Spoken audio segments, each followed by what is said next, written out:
Hello, everyone, and welcome back to Identity Insights by Indicio. This is a show dedicated to taking a look at some of the latest news from around the decentralized identity community, and also offers you an opportunity to learn a bit about what Indicio has been up to recently.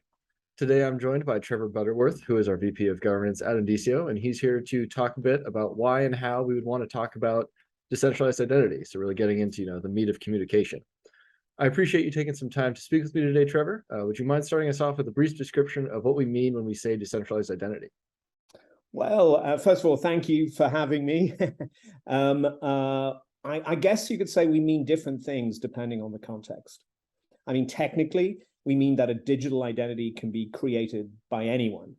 We're not dependent on an identity provider or a third party to give us, or rather, technically, lease us an identity like an email address or a profile.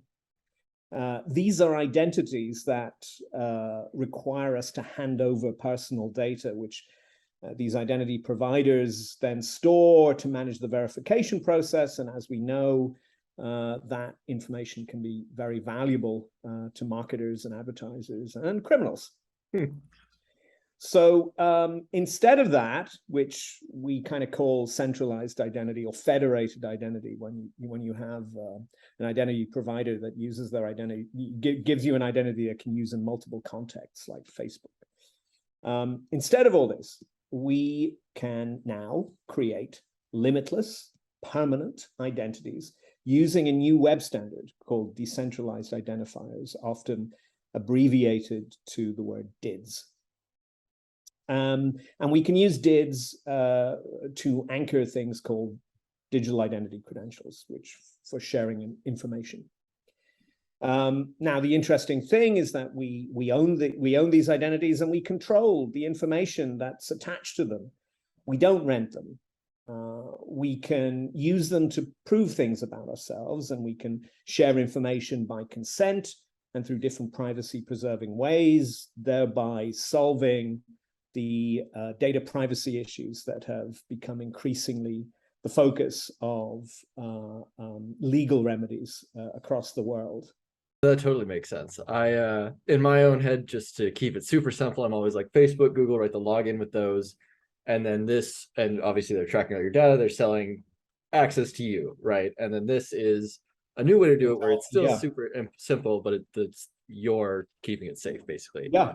Exactly. These kinds of simple explanations are how we should be communicating to most people. And even on the business side of things, right? It's still very much a business to business product. But you don't want to hit the C-suite with lots of technical diagrams. That's for their developer team to talk about. I'm always struck by, because I've taught science communication, and I've taught I did a workshop on communicating decentralized identity several years ago in San Francisco, and one of the examples that I think of really fantastic communication of a technology was what Steve Jobs did with the iPod. Right? He boiled that down into one really powerful phrase: 1,000 songs in your pocket, which was pretty revolutionary at the time. And of course, there were great imagery, great graphics, great typography. It was all beautifully done. And I think that's where we need to be moving towards. Is there a concise way of describing the value of decentralized identity that reaches that, sort of Jobsian ideal of that poster on Times Square? I mean, yes and no. We're not really focused on consumer engagement, but the value to the consumer is critical to many enterprises and public sector organizations. They need to be able to explain the value to their users, because ultimately this is something that changes how everybody interacts online, digitally, and in some ways, I thought about how we might phrase these things, and these are just jumping off points. So decentralized identity is a way to authenticate any kind of digital data. It's a way to authenticate any kind of digital data without having to check in with the source of that data or rely on a third party to cross-check that data. Alternatively, it's a way to check the integrity of digital information, a way to make data trustworthy and actionable. So I think these phrases would not necessarily have meant a lot 2 years ago, but I do think they have much more power now as people see the technology working and understand what it can do for them. And one of the things you probably noted is that we've kind of shifted from identity to data. And that's because we've seen, as the technology is used, that it's much more than digital identity. It's a digital ontology. It describes almost the being of data and the relationship of data. Identity now covers the uniqueness and integrity of any data that can be communicated using a verifiable digital credential. And I think these kinds of explanations, which really point to the kind of the transformation of systems, of identity and access management systems, the opportunities that come from being able to rely on data, these are the kinds of messages, these are the kinds of explanations that I think we will see more of and will resonate, because they address critical problems: fraud, growing, massive, impossible to solve under the current, digital architecture. Data privacy, it used to be said, I remember back in, 10 years ago, nobody cares about privacy online. Nobody cares about privacy online. Well, guess what? They don't have to care, because their governments care about it. So you can either have a massively complex sort of data privacy regulatory system, compliance system, and all the costs of lawyers and bureaucrats and paperwork, or you can use verifiable credentials to ensure that you don't need to store any data, that the personal data stays with the owner. Brilliant, simple solution. Verifiable also brings in the whole issue of security and the ability to employ zero trust approaches. So that's, I think, where we are. We're in this transition period into talking less about features, more about value. Okay. And right, you did mention there's kind of two groups for that, two audiences for that value. It's one is the consumer and one is kind of the government, who would then, or business organization, whoever, which will then trickle down to that. How does your messaging change around, right? There's so many different ideas to try and message to the bureaucrat versus messaging to the end consumer or the user. How would that kind of... Absolutely. So first of all, you've got to step back and know your audience, which means that you listen to your audience, you listen to your audience's problems. What are they trying to solve? What will bring them value? And you calibrate your explanation and description and to that. You engage them. You don't lecture them. You obviously need to, again, I always think it's really important to never assume that everybody knows what all the technical terms mean. It's very easy to slip into, describing, schemas and DIDCOM and communications protocols, et cetera, et cetera. So I think it's incredibly useful, because it's a well-known that most people will be afraid to ask, to admit that they don't know something. So it's always important that when you introduce a technical term, you give a concise explanation as to what that technical term is or what that concept is, and then you maintain consistent language. Right? So you don't go for elegant this is not, you're not in a sort of you're not in a non-fiction literary competition. You do not need elegant variation. You need to keep absolute consistency with terms once you've introduced a term, so that people are absolutely sure what they're reading or what they're listening to. So that's one particular piece of advice.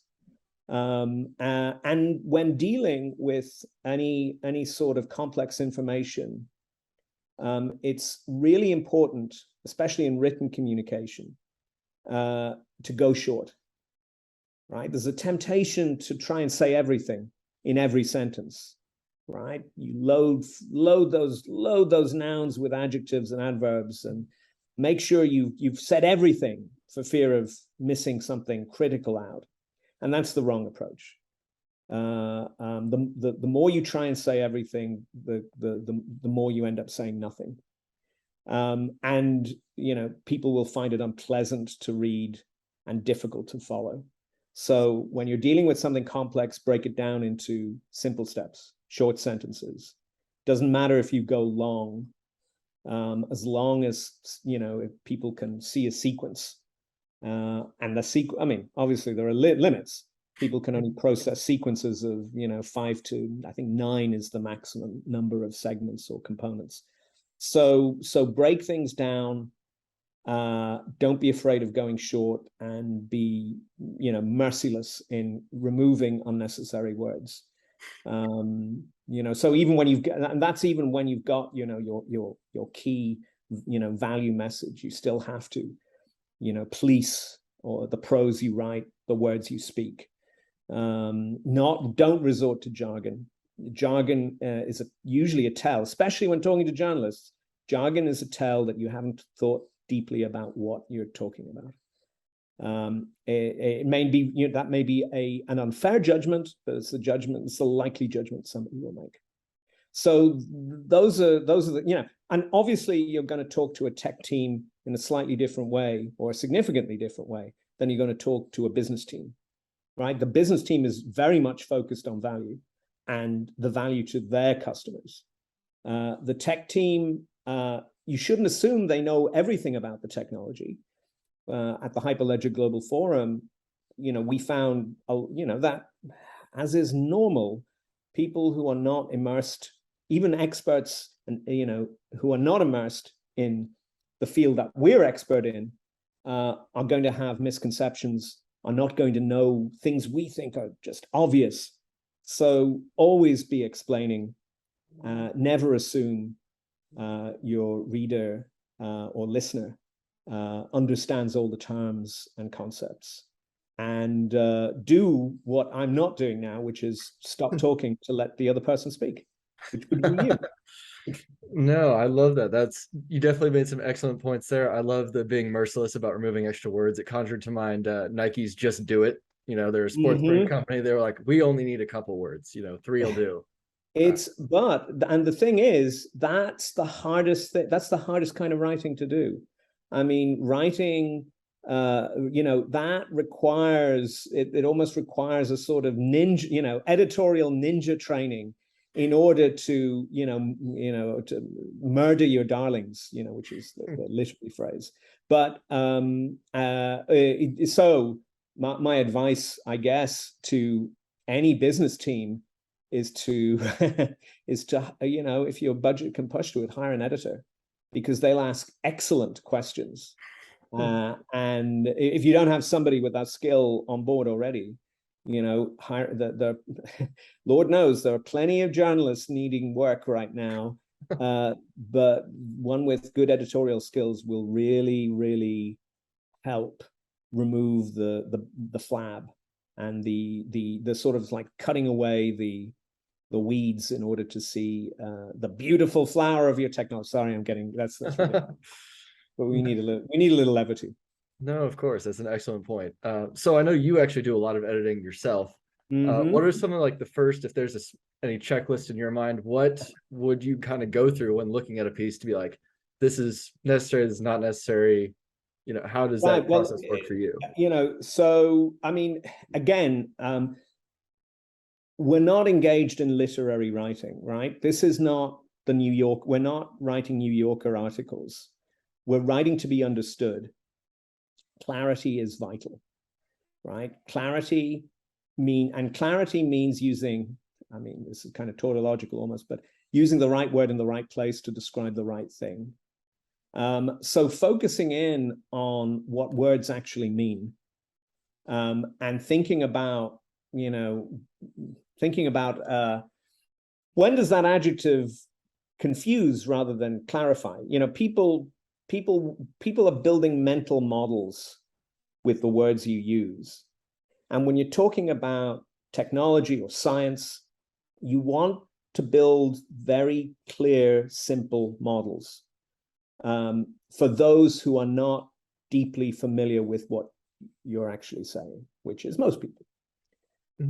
And that requires, so you need to try and be able to see the model you're creating in your head as you're writing it.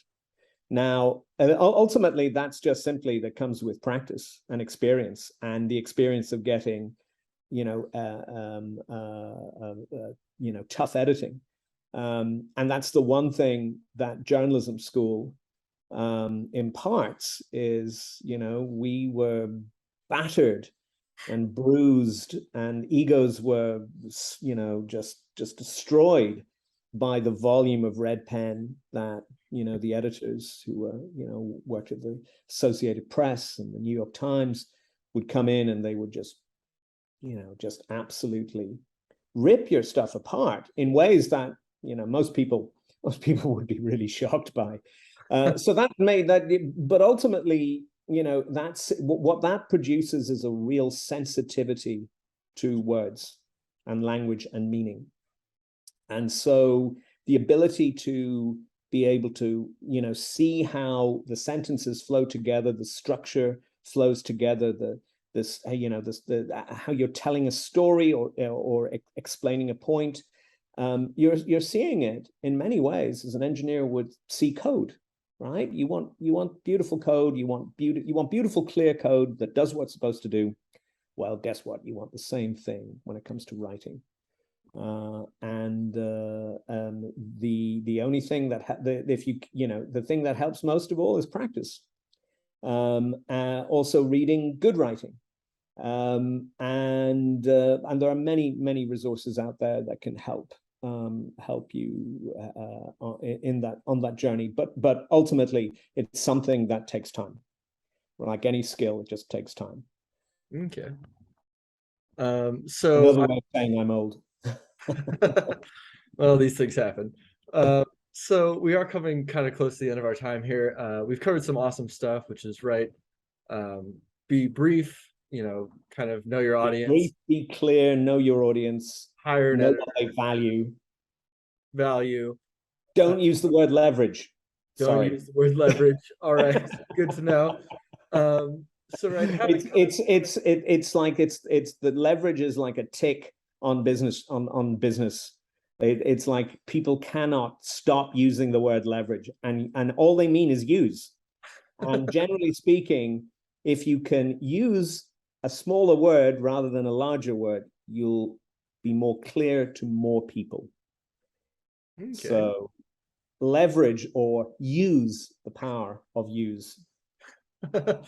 Very good to know. So I think you just pretty much did it, but I was wondering if, right, with all those kind of nuggets of information, is there any last thing you'd like to leave people with, or how to get started kind of communicating? Could be decentralized identity, could be any kind of business idea they're trying to get across. I think, so understand the power of storytelling.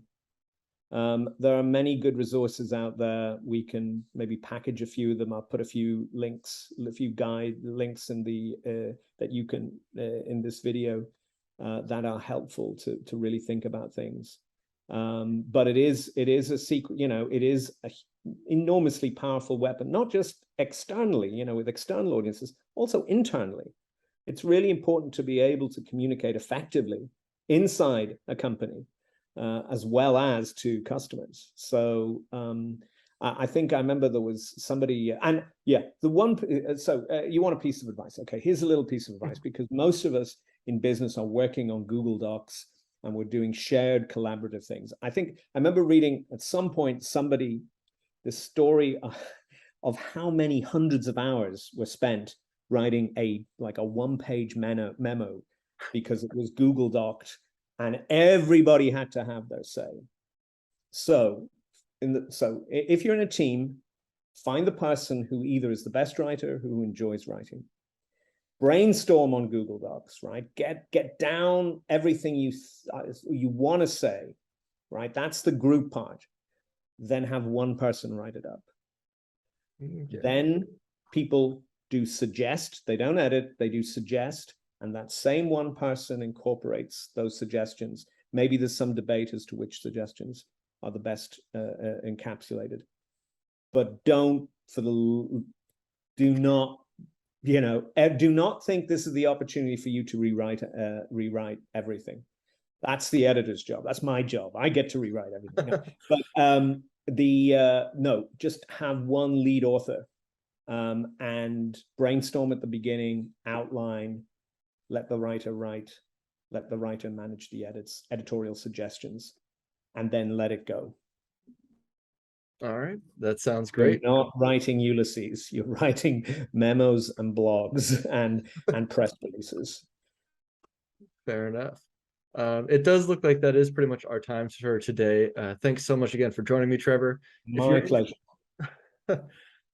If you are interested in learning more about verifiable credential technology and you want to learn a bit more about the subject, please be sure to subscribe to the channel, and we'll continue to bring you some more educational content.